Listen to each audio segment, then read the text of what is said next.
ему нужен этот момент окончания войны в Украине, и он, это просто тактика такая, так продавливает. Он завтра может сказать Зеленскому, Трамп, о том, что Соглашайся, пока не да, поздно. да, все, Вова, все. А тут говорит, как же, тут же томагавки, тут же вот это вот все, вот эти, тут же Путин, же бумажный тигр. Вот, нет, говорит, Вова, все. А, да, забыл про бумажного тигра, да. То есть, Вовс. и судя по всему, мы ну, можем к этому готовиться, что Трамп завтра так ему и скажет. Потому что другому Вове, Путину, он сказал, встретимся на следующей неделе, обкашляем у Орбана. Витя нас примет, и все будет хорошо. Ну, это уже было на Аляске, это уже было после Аляски. Где результат? Результата ноль. Ну, подождите, ну как там обставил это все Лавров? Он говорил, значит, приехал Путин, как бы ему Витков предложение приехал, рассказал. Поехали на Аляску. Ответ Путина прозвучал. Трамп говорит, пойду думать. Пошел думать со всеми вот этими сборищем, там тоже Зеленский примчался, вот эти все из Европы, все Да, я партнеры. помню, да, детсадовцы, да, сидели в приемной у директора. Думали, думали, думали. В общем, сейчас надумали. И сейчас вот это, в принципе, ну, давайте так, по классике, нужно несколько встреч, несколько раундов. Вот вам и несколько раундов. Ну, дай бог, но это, как говорится, кидок, подстава. Кто кого? Пиндосы, Запад Путина, чтобы не кончала Украину быстро. И чтобы они не потеряли Украину, вот и все. Еще раз, им нужно прекращение огня вот сейчас, вот прямо сейчас, чтобы сохранить какой-то боевой потенциал в Украине. И экономический, и боевой потенциал сохранить. Поэтому я это рассматриваю как кидок. Любые мирные договоренности, которые приведут к прекращению огня, не на условиях Путина, а именно там, без Одессы и Николаева, это кидок в чистом виде. Ой, в Одессе сейчас, конечно, ужас, что происходит. Я хотел бы, чтобы вы так взгляд со стороны, собственно, Труханов, российский паспорт, говорят, нарисованный в фотошопе какой-то Татьяны из Новосибирска, которая по нем катается по Европам, ну и, в принципе, нормально себя чувствует, биометрический. Идентификационный номер вообще какой-то левый, сгенерированный искусственным интеллектом. Труханов бьется, говорит, да нет у меня российского паспорта, отстаньте. А говорит, есть, это ладно, там специально СБУ тебе нарисовали, ну, дулю вот эту, да, чтобы там запутать врага, а на самом деле есть. Вот, смотри, у тебя есть и такой паспорт обычный, ну, внутренний Я, российский, честно, не отслеживаю все это. и Поэтому такой. И говорит, вот тебе вот. А там смотрят на такой паспорт обычный. В 2009 году на него брали микрокредит. То есть микрокредит Труханов в России, это тоже какая-то история дикая. не бьется.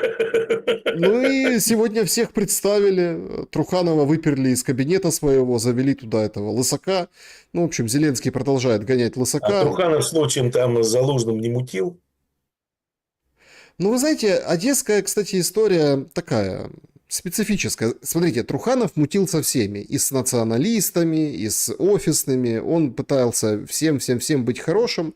И к нему, конечно, таких добрых слов найти тяжело за его деятельность. Хотя он, в принципе, не давал там до конца добить Одессу в плане того, что всех переименовать, всех снести. В этом да. Как бы местной братвы одесской давал, чтобы держались интересы. Ну, чтобы прибрежную зону не забрали полностью, чтобы Ну, санатории там не украли, чтобы, ну, вот этот, ну, Одесса все-таки жемчужина, как ни крути. А сейчас, похоже, именем войны заберут все, оставят с голым задом и переименуют Дюка, ну, я не знаю, вместо Дюка поставят там Степана Бандеру. могут, ума хватит. Могут. Ну, просто наезд, я думаю, наверняка где-то сделал ошибку. Поставил не на ту лошадь. И она не пришла первой. Ну, А, это типичная у постсовка, поэтому здесь ничего нового. Что вы думаете по поводу версии, что это российские спецслужбы все устроили и подставили украинские, что они повелись на липовые документы? Ой, я не знаю, я просто вообще не в теме, все это не отслеживаю. Если бы я, скажем так, был конспирологом, и пытался бы в этом разобраться. Ну, кто сейчас главный враг у семейки Зеленского? Я имею в виду Зеленского и этого, как его, подружку-то. Ермака. Судя по всему, Залужный.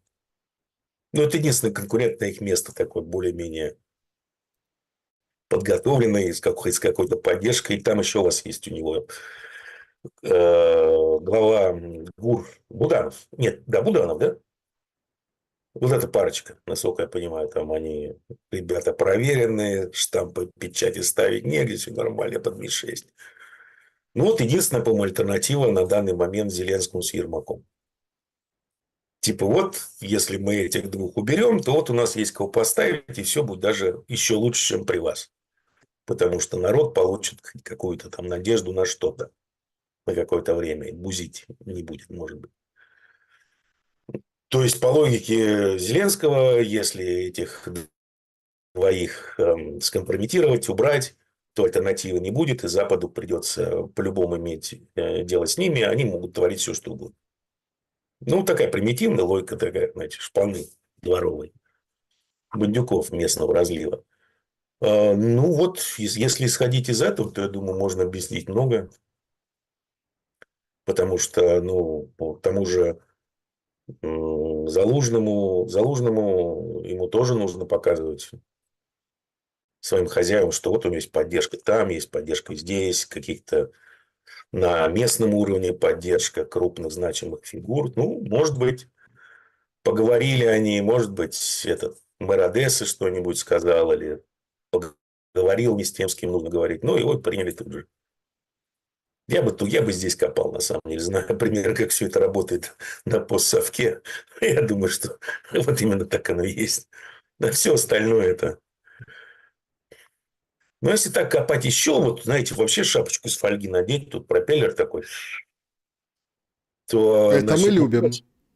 да, но сейчас попробуем прикрутить сюда ЧК. ЧК. Для ЧК нужен кто? Зеленский. Потому что более полезного идиота вообще мир не видел. Как у немцев были полезные евреи, он полезнейший из полезных. Просто такого долба... нельзя говорить так, такого некомпетентного руководителя, который просрал ВСУ, подчинив военное дело политическим своим амбициям, не найдешь. Поэтому, конечно, его нужно охранять или леять. Беречь или леять. Соответственно, если возникает какая-то политическая угроза вот этому вот Зеленскому, то ее нужно нейтрализовать. Да, здесь явно прослеживается след ЧК. Чекисты не дремлют. Да, ну, не зря же пошли вот эти, они же все СБУшники, эти новые руководители, которые военно-гражданскую администрацию, ну, которые Труханова подсидели, Лысак там вот эти, они уже говорят, что Одессу взяли чекисты, все, они теперь будут рулить. Ну, в общем, такая фильм «Ликвидация», наверное, Да, да, да. покажется в натуре, да, каким он может Пыталась быть. найти товарища Жукова. Это да. Значит, важное заявление, ну, я считаю, важное. Значит, о, боже мой. Ну, Орбан вышел и говорит о том, что, значит, это хорошие новости для тех, кто желает мира. Будапешт готов к ней, к этой новости. В общем, да, принимается. Приезжай, Путин, приезжай. Для Украины вообще символическое место Будапешт. Будапешт 2.0. Очень Да, символическое место. да. Это прям потрясающая история. Ну и Белый дом отказался отвечать на вопрос о том, пообещал ли Путин принять участие в трехстороннем саммите с Трампом и Зеленским. Слушайте, а Будапешт это же... Там будет трехсторонний саммит? Не-не-не, они договорились вдвоем. Вдвоем, А так. журналисты задавали вопросы, Все, понял, да. да, Они понял. говорят, не знаем. Так Зеленский может и заявиться, а что у него? Без виз, Может, а что паспорт. рядом? Да рядом, да. Виза есть, паспорт есть. 600 бронированный есть, все нормально.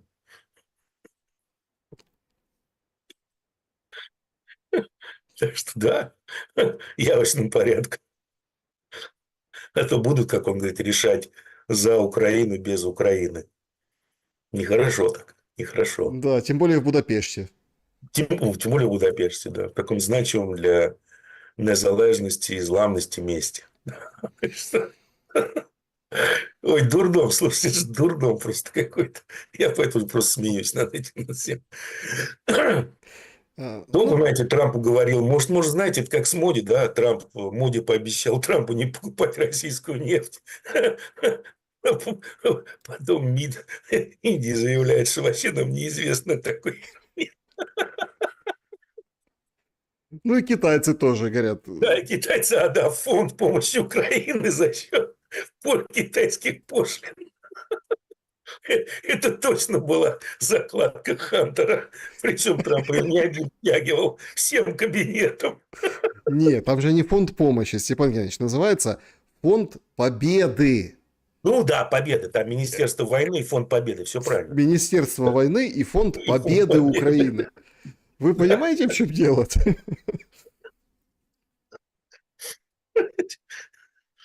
Как к этому можно серьезно относиться? Ну, на самом деле, у, у кремлевских есть достаточно правильная Ой, ну да. политика. Она сводится к высказыванию лютой.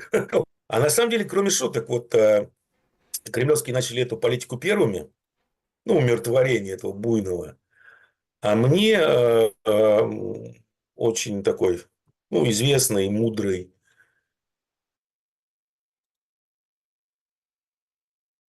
с огромным опытом психиатр, клиник, первый раз получил двойку в Пироговке по этому самому психиатрии. Пример вот просто, ну, вы сейчас это сами соотнесете с Трампом. Предположим, есть вот буйный товарищ, который не хочет отходить от стены, потому что в стене замурован его лучший друг, и он с ним разговаривает. И он пытается вот друга оттуда освободить. Ну, как всегда, задавали вопрос, вот что с этим буйным делать, как его мирно припроводить в дурку. Просто вызывать санитаров нельзя. Это сразу двойка автоматом шла. Оказывается, нужно играть в их игру. То есть, нужно подойти к товарищу и сказать, а что ты сделаешь? Он вам расскажет лучшего друга, который там замурован. Сделать вид, что вы тоже его слышите. И вы тоже слышите его просьбы о помощи. Вы поворачиваетесь потом к этому буйну и говорите, ты знаешь точно. Но сам подумай, вдвоем-то мы не сможем его оттуда освободить. Чем мы будем бетон бить? И нам помощники нужны. Пойдем за помощью. И чувак без какой-либо применения внешней силы спокойно садится в санитарную карету и едет за помощью к санитарам. Так и здесь. Он назвал меня гением. Он считает, что я гений. Он за меня молился. И Ну, Рюта тоже после, видать, посмотрев на предыдущие реакции Трампа на саммитах НАТО, сказал, папочка приехал. И папочка поплыл. И все довольны. ну, мне Ну, почему-то разве не так? у меня все равно, знаете, такая параллель, что Зеленского как бы лизнули, приголубили, величайшим назвали, он побежал за томагавками, а тому, ну, к санитарам на самом деле. И там ему скажут, Володя, все, конец. Потому что политики, ну, украинские депутаты там разного толка, от Юлия Тимошенко до там Бужанский, слуг народа, до еще одного слуги народа, Камельчук. И вообще сейчас как говорят, вот, мы не можем сказать, но имея какую-то информацию и чувствуя, предчувствуя, вот на конец ноября, на конец года или там до Рождества вот этого католического, в общем, будет окончание горячей фазы войны. Нет, еще раз, все может быть, да, я могу здесь жутко ошибаться, но я пока что рассматриваю все это как банальный кидок. Причем задействована агентура соответствующая, которая работает с Путиным, поэтому это все очень похоже на кидок. И в том смысле, что сохраним Украину, добьемся прекращения огня, ну а дальше будем снова перевооружать все на свете. Ну и будет вторая серия, там, лет через 5, вы имеете в виду. Ну, да, да, да, да. Никаких будут, грубо говоря, подталкивать на Минск-3. То есть, им нужно, вот, на мой взгляд, им любой ценой нужно зафиксировать положение, которое есть сейчас. То есть, этот труп еще не начал разлагаться, поэтому его можно реанимировать, как они считают. Еще немножко, и там опарыши сделают свое дело. Поэтому им нужно замедлять, любыми способами замедлять боевые действия, разрушение экономики Украины и, соответственно, стремиться к прекращению огня. Причем не идти на путинские условия. Потому что путинские условия, ну, на мой взгляд, они абсолютно разумные. И они бы очень давно остановили конфликт. Ну, это вот, если посмотреть на аналогии, вот поведение пиндосов, то это вот этот вот так называемый мир непонятный, вернее, соглашение о прекращении огня между Хамас и Израилем. Мгм. Этому Что, предложению что это, год. да, что это за Этому схема вообще, предложению да? год. Это годичной давности предложения, которые в свое время решили не проталкивать ни Байден, ни тем более Нетаньяху. Если бы это случилось год назад, ну, возможно, были бы спасены, я не знаю, там сотни тысяч жизней палестинцев, например. Поэтому здесь та же самая история, на мой взгляд. Вот, ну, нельзя верить американцам. Тех же палестинцев, тот же Хамас, тех же палестинцев, они тоже не так давно кинули. Кинут сейчас. Потому что, например, тот же Израиль уже, по-моему, больше 20 раз нарушил соглашение. Но это в расчет не берется. А палестинцы не могут там найти несколько трупов, которые, по всей видимости, уже не найти. Ну, значит, они не соблюдают соглашения, и Трамп имеет право разрешить израильтянам продолжать боевые действия, как он сам заявили в Белом доме. С кем вы соглашаетесь? Чьи гарантии вы... Тот же Уитков, да? Что с Ираном, что с палестинцами. Тем же иранцам во время переговоров говорил одно, вроде как конструктивно поговорили, посидели, Как с приняли Путиным. какие-то... Да, да, да, все то же самое. Возвращается Витков в Вашингтон, проходит день, и вообще позиция тут же меняется на прямо противоположную. И так было много раз. Поэтому, ну, я не знаю, ну, вот с точки зрения, скажем так, тянуть резину с Трампом, да, можно. Это и Китаю хорошо, потому что нет вторичных санкций за покупку российской нефти. Индусам хорошо, хотя они сами якобы отказались. Но ничего об этом не знают. Ну, как вообще так можно врать? Будучи президентом США, я не понимаю. Вроде все нормально, дело делается. Демилитаризация Украины происходит, санкции пока не вводят. Но просто не надо это все воспринимать всерьез. Я боюсь, как бы кремлевские это реально бы не воспринимали всерьез. И как-то надо, знаете ли, все-таки отвечать на вопросы с томагавками. Ну, еще раз, ну, слушайте, ну, вот у нас тут есть хуситы, например. Вы знаете, не такие изобретательные творческие люди, одаренные. Что-то у них там появилось что-то против гиперзвуковая противокорабельная ракета. Со спутниковым наведением, но не вашим. Такие вещи. Это, наверное, Кто мог подумать? это, наверное, их хуситский Притула купил им фотоснимки для спутника. Ну, Ну да. Хуситула какой-то. Пуситула, пуситула. Кинулись все хуситы Да. по 3 гривны. Да. Собирали 600 Ну, миллионов. знаете, ну, вот если вот, ну, вообще такие вещи вот надо всегда отвечать. Ну, провели операцию, скажем, эту паутину, да? Но опять же, есть же хуситы, есть логово исчадия зла, та же Британия. Ну, что, берете старый ржавый сухогруз, ну, в контейнеры ракеты, расстелили коврики, помолились. Фигак, энергосистемы нет британской. А что с них взять хуситы? Вот мороженое вообще, кто их контролирует? Ну, кто? Ну, А потом это самое, знаете, как сделали, между прочим, Карл. расстелили коврики, помолились, это, конечно. Нет энергосистемы. Ну, Карл же вручал после подрыва этих самых северных потоков медали, высшие знаки отличия британским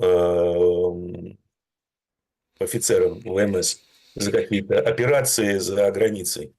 Так и здесь, там, я не знаю, в зале Кремля там Путин тоже представителям хуситов вручает высшие награды. Ну, бывает, совпало. И посмотреть на их Ой, реакцию. вы, конечно, ой, вроде смешных вещей не говорим, но какая-то прям А истерика. Может, понимаете, просто вот, на мой взгляд, видя весь этот, ну, эту потенцию, этот абсурд, который происходит, ребят, ну вы что ли, я не знаю, ну посмейтесь, что-нибудь такое, мочить, у вас же все есть, все средства.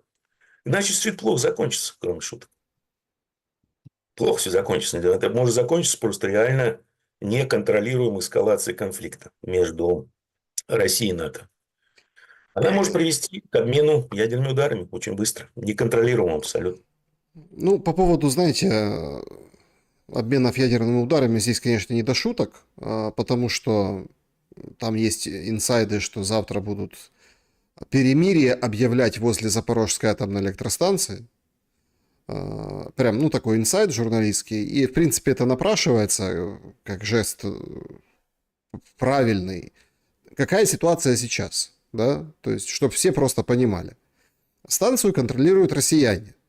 Те, которые там есть российские, приехавшие из России рабочие, есть те, которые там остались, ну, потому что Энергодар, город при станции, тоже под контролем России, есть те, которые остались, там единицы ушли, эвакуировались на ту сторону, скажем так, ту, которая была, то есть украинская. Есть специалисты, которые, а в основном, как бы коллектив сохранился, плюс добавились российские специалисты, ну и МАГАТЭ там спит днем и ночью.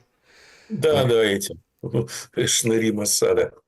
И, и вот эти, как бы вместе со шнырями Моссада происходит такая ситуация. Зеленский недоволен МАГАТЭ, говорит, что это вы тут не фиксируете обстрелы? Ну, понимаете, это какой-то вот вы... Все у нас параллели на Хамас, на Израиль, на Хамас. Вы видели это сообщение? Это вот это для нас с вами, вот для наших с вами эфиров. Американское. Говорит, мы, если Хамас не сложит оружие, заберем оружие у Хамас, и вообще они виноваты. Хамас обстреливают палестинцев. То есть Хамас обстреливает палестинцев. Ну, тут, ну, здесь то же самое. Я понимаю ваши параллели. По крайней мере, там-то понятно. Там жуткая проблема у еврейцев. Адская проблема. Это они просрали пиар. Я вам просто приведу пример. Значит, проводился опрос недавно среди избирателей американских и демократов, и республиканцев вместе взятых. Значит, в 23 году, до начала геноцида в Газе, который транслировался 24/7, в чем проблема, ошибка еврейцев, их просчитали, что они это будут делать. Среди американских избирателей предпочтение отдавали Израилю на 48% больше. Сейчас на 1% больше отдают предпочтение Палестине. За 2 года это свинг в 50 практически пунктов. Среди демократов за 60% пунктов свинг, среди республиканцев за 40%. А что есть у Израиля? Какой самый главный актив? Это американский избиратель. Израиль становится токсичным, он стал токсичным в политической жизни США. Поэтому все эти покупки медиаактивов, которых будут цензурировать и гнать какую-то хуцпу, это ни о чем. Поэтому им нужно эту волну останавливать. А именно, вот, перемирие, мир, дружба, жвачка. Давайте забудем о том, что было, грубо говоря. И, соответственно, всячески очернять Хамас. Мгм. Такой проблемы у Украины нет, как она есть у Израиля. Да, они стали токсичными в США среди политиков, но не настолько. Поэтому я думаю, что параллель-то параллелью, но причины абсолютно разные. А с точки зрения пиар, на самом деле, у Украины все отлично. Русские – это этот самый, как его, антихрист. Украинцы – это воины света, которые форпост демократии, своей грудью защищают садик Европы от антихриста, у которого уже кровь течет, он пришел тут всех пожрать. Здесь все кошерно, халяльно, на самом деле, проблем нет. Ну, я к чему? По поводу ЗАЭС, там задача какая история? То есть, со стороны России не могут доехать до места, где оборвались провода, потому что бои идут. Вот. Украина говорит, без нас ЗАЭС работать не будет. И в то же время Россия обстреливает ЗАЭС. Ну, то есть, такая логика очень, Ну да, это провокация со стороны России, да. очень Верно. специфическая, да. И тут понимаете, в чем дело. По поводу там обмена ядерных ударов, их может и не потребоваться. Достаточно какой-то крупной аварии. А, Ну, Нужна достаточно. провокация, по большому счету, да, нужна мощная провокация, мощный теракт какой-то. Между прочим, точно такой же теракт, я думаю, уже подготовлен, будет он осуществлен или нет. Это чтобы сподвигнуть американцев на войну, имею в виду электорат на войну с Ираном. И здесь то же самое. Они думают, что если будет какой-то страшный теракт, который покажет истинную сущность этого антихриста, то типа европейские избиратели все как один. Чего-то сильно сомневаюсь. Но у них есть план. Я более чем уверен, что все готово. По вашей кафедре вопрос, Степан Геннадьевич. Значит, золото А я летит, сегодня на какой кафедре? да, золото летит вверх, да, нельзя. И это для тех, кто голосует за четвертый вариант нашего опроса, наверное, важно. Ну, по поводу инопланетян, которые прилетят и всем наваляют. Ну, Они тоже, сначала заберут все золото. ну, Я не знаю. конечно. Я не шучу. Так вот, смотрите, золото летит вверх, крипта падает вниз. Ну, не вся, там, биткоин, Относительно. биткоин. Значит, вместе с этим там рубль укрепляется по отношению к доллару, вроде как, в последнее время. А, И Неудивительно. нет, ну так, смотри, просто чтобы понимать. И сейчас вот это они поговорили, Трамп с Путиным, и вот прям сейчас скачок на 5% российских акций вверх, вау, ничего себе, фух, круто, огонь. Что это Вы вот... знаете, такое уже было. В результате показались на новых годовых низах.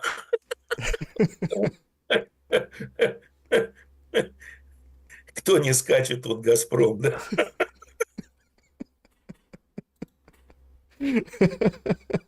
Ай.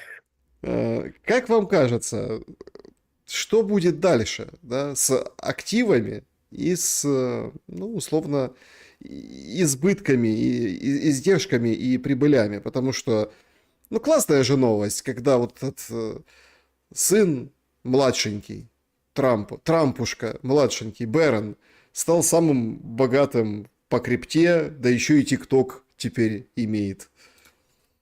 Как, Бэрона, причем здесь Бэрон и ТикТок? Его то, что засунули? Ну, вроде как акционер, конечно, член семьи, который имеет акции ТикТок. Правда, что ли? Я просто не знал. Я знал, что его купил консорциум во главе с сыном Ларри Эллисона, одного из основателей Oracle. Ну, это Ну, не знаю. проходила новость, что у него тоже есть вот эти акции вот этого Может быть, я просто... нового как бы ТикТока. То есть, ну, в Я не этом все смысле. отслеживаю, фильтрую базар, что называется. Ну, что, у талантливых родителей талантливые дети, что скажешь? Что я могу сказать? Как сегодня, да, во время с Рокоссовским, да, товарищем Сталиным, когда капали чекисты товарищ Сталин КВДшников, что Рокоссовский отличается неуемным сексуальным аппетитом. Сталин спросил, из архивов, да, из мемуаров, а как воюет генерал Рокоссовский? Те говорят, прекрасно воюет. Так что будем делать с ним, товарищ Сталин? Такая пауза. Завидовать. Так и здесь остается завидовать. И воюет хорошо, и баб любит, и уемно. Не, слушайте, семейка занимается зарабатыванием денег. У Трампа и его семейки один бог – это деньги. Вот у него все измеряется деньгами. Это на самом деле вот одно из проявлений того расстройства психики, которое у него есть. Ничего удивительного в этом нет. То, что ему наплевать на законы, на все, да, в том числе об инсайдерской торговле, ему действительно наплевать на закон. Почему? Ну, потому что у него отобрали выборы в свое время. То, что творили демократы и эти самые глобалисты с ним все эти 4 года, когда практически право применения было возведено в ранг оружия против него и применялось. Поэтому, естественно, ему на это наплевать, причем он открыто заявил, что он снова вернулся в Белый дом, чтобы мстить. На одном из обедов в каком-то нью-йоркском клубе есть ролик, да, с записью этого обеда, его заявлением. Поэтому чувак, ну, помешан на деньгах, использует любую возможность для заработки денег. Это все. Значит, Левит, да, Кэролайн Левит, пресс-секретарь Белого дома, говорит, ответила на вопрос журналистам. В общем, ничего конкретного по поводу встречи Трампа, Путина и Зеленского. Значит, оптимистично оценивает перспективы такой встречи. Ну, ничего не известно. Вот так вот, если так коротко, скажем, подытожить. Значит, сейчас шли обсуждения, теперь готовятся планы того, чтобы российская сторона и наши представители во главе с Рубио встретились, и чтобы потом, возможно, вновь встретились Путин и Трамп на двухсторонней встрече. Ну и вышел Кирилл Дмитриев уже сейчас и говорит, что саммит Россия-США пройдет уже скоро, и вообще, ну, короче, Кирилл Дмитриев доволен. Говорит, вообще великолепно, супер. То есть приближаемся к миру, и все замечательно у Кирилла Дмитриева. Не, ну, как мне рассказали, скажем так, люди, которые далеко от кухни, да, поближе к трону. Это я у кухни сижу по старой привычке. У Кирилла Дмитриева вот он ворвался сейчас в большую политику, стал таким приближенным к Путину. Но это его единственная возможность. Да, если здесь все пролетит со свистом, то ну, его сожрут просто. Поэтому товарищу, конечно, у него все будет хорошо, все будет прекрасно. Но единственное, что меня смущает в этом пассажире, это то, что он был, вернее, ну, бывших не бывает, как-то там лидером будущего, что ли, товарища Швабе. В Украине причем. Да, и долго работал в Goldman Sachs. С Пинчуком. Чего? Вот это немножко напрягает. А в остальном прекрасный, эрудированный, высококвалифицированный специалист. Значит, и Насколько можно судить из публикаций.